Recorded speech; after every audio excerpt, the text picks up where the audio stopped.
fact, something that should be at the forefront of all of our minds is that these limits were never even set to consider birds, bees, or trees. And there's a 3-part review of the research, and there's many studies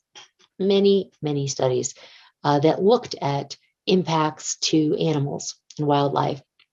This was published in the Reviews of Environmental Health, and they found, one, there are exponential increases of non-ionizing electromagnetic fields in nearly all environments, and there are wildlife effects that have been found. Orientation, impacting orientation, migration, the ability to find food, reproduction, mating, nest and den building.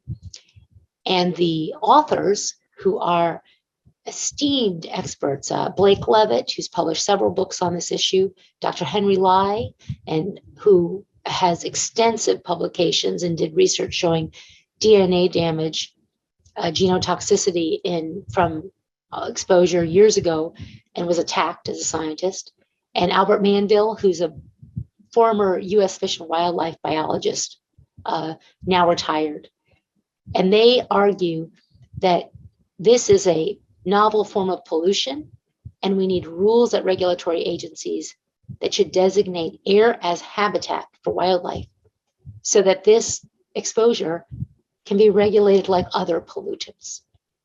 And of course, I have this picture of animals resting on the antennas. We have all of these antennas in birds. This is where birds are. They are in the air. Insects are in the air, and they are being highly exposed to very high levels of wireless radiation. There was a public news service report, also Santa Fe, New Mexican, published a report on impacts to wildlife. And I'll quote Dr. Albert Manville in this article, Research Suggests Cell Tower Radiation Harms Wildlife. He says, we have 5G rolling out now in massive quantities without due diligence to determine, are these sources of radiation safe, not only for humans, but for wildlife? And the answer is no, they are not. There's research on bees that's found reduced motor activity of worker bees, biochemical changes indicating stress, the piping signal, decline in colony strength and queen egg laying rate. And here, this image is they're camouflaging them as trees. They're not trees. In fact, and I'm not going to get into this, but this fake tree, which is a cell tower, is creating plastic pollution because all of this fakeness is actually plastic. And the plastic falls down. They break off. You can go under one of these and pick up. We have videos of people going underneath these fake cell towers, and there's all these plastic needles, again, polluting the earth, our water, our food, ultimately. So in our case, which our case against the FCC for these outdated safety limits, Environmental Health Trust et al. Versus the FCC, that was court ruling in 2021 in August by the U.S. Court of Appeals, D.C. Circuit. They stated that the FCC had ignored this science, the non-cancer harms, and they did a mandate to the FCC. The FCC must address and must come back with an explanation for why FCC limits did not need to be updated, specifically addressing the impacts of wireless radiation on children, the implications of long-term exposure to wireless radiation, the ubiquity of wireless devices and other technological developments that have occurred since the Commission last updated its guidelines, and very importantly, the impacts of radio frequency radiation on the environment, on wildlife. We just filed another filing in November and actually also in March. We are calling on the FCC to ensure a review of the latest science and all the developments in the last 2 years since we filed that case, because that was filed in 2019 and the determination was in 2021. But as wild as this may seem, the FCC does not have to look at science after 2019. They could simply make a determination based on 2019 and earlier and not even look at all the latest science. And even in 2021, there's so much science. So we shared a lot of the latest research on thyroid cancer, breast cancer, testosterone, oxidative stress. There was a published review that found the majority of animal and cell studies that looked at exposures within regulatory limits had increased oxidative stress and DNA damage and so forth. And now we're in 5G, and I don't have a time. Oh, it's 10 o'clock. Okay. Now we're in the era of 5G, which is fifth generation wireless. Millions of new cell towers near homes and schools are being proposed, and near where we live, work, and play. This was sent to me by a man.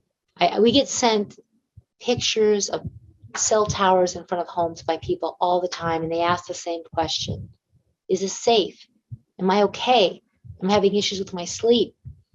This just got put up. I mean, here it is, like so close to his bedroom window. This was outside my window when I went to San Francisco. I took this picture. Imagine this bedroom right here. This was my bedroom image, and there it was, and the radiation was very high. I had a meter and measuring it. 5G deployment is about both 5G technology, which is a new kind of way that the frequency will be modulated, a new kind of technology. It's a technological standard. There will be proposed 70.2 million new small cell tower bases by 2025 in the world, almost a million in the United States alone. 500 billion devices are expected to be connected to the internet by 2030, and 8.9 billion mobile phone subscriptions worldwide by 2024. Oops. My phone, I'm sorry. I'm unplugging my phone.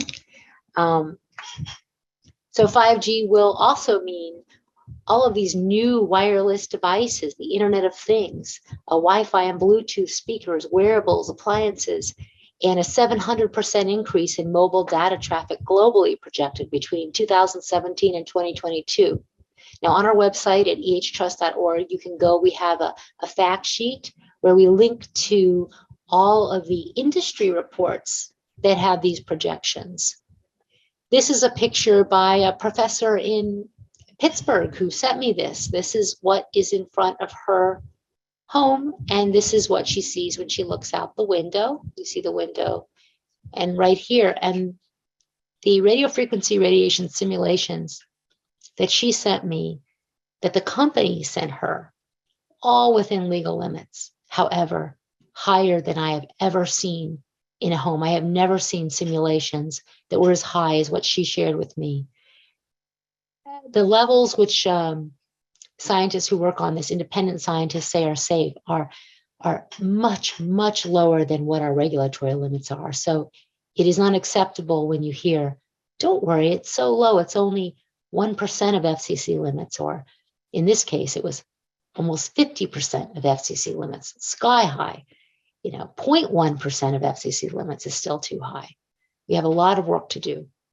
And the question, here's another picture sent to me by a family where they were having sleep problems. This was actually in Mexico. They wanted to know, is it safe? What does the research say?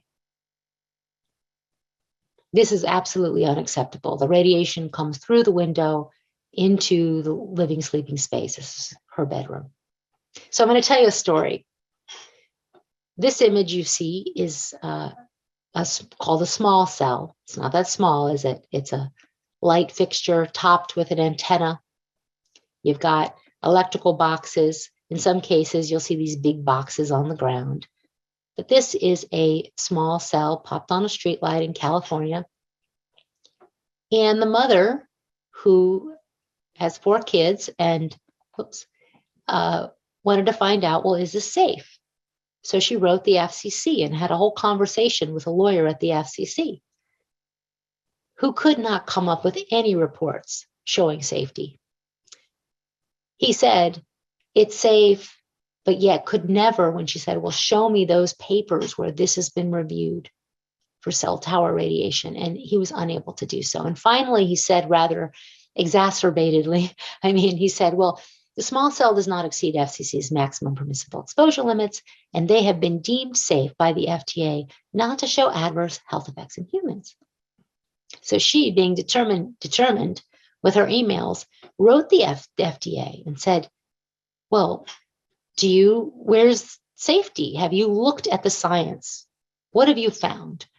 And the US Food and Drug Administration actually wrote her, the FDA does not regulate cell towers or cell tower radiation.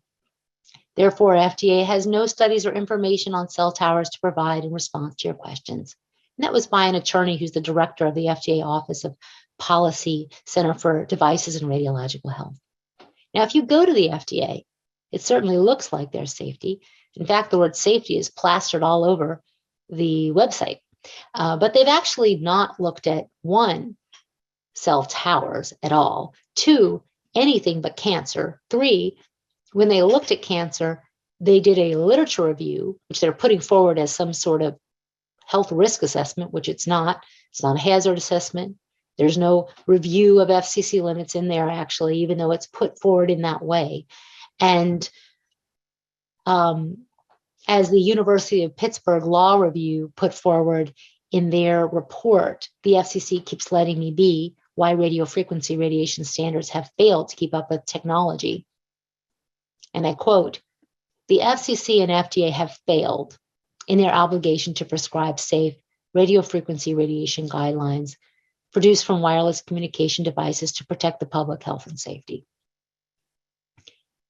The FDA has not reviewed the science in a systematic way or done a risk evaluation. And they say of the National Toxicology Program that, well, that's about rats and animals, not humans.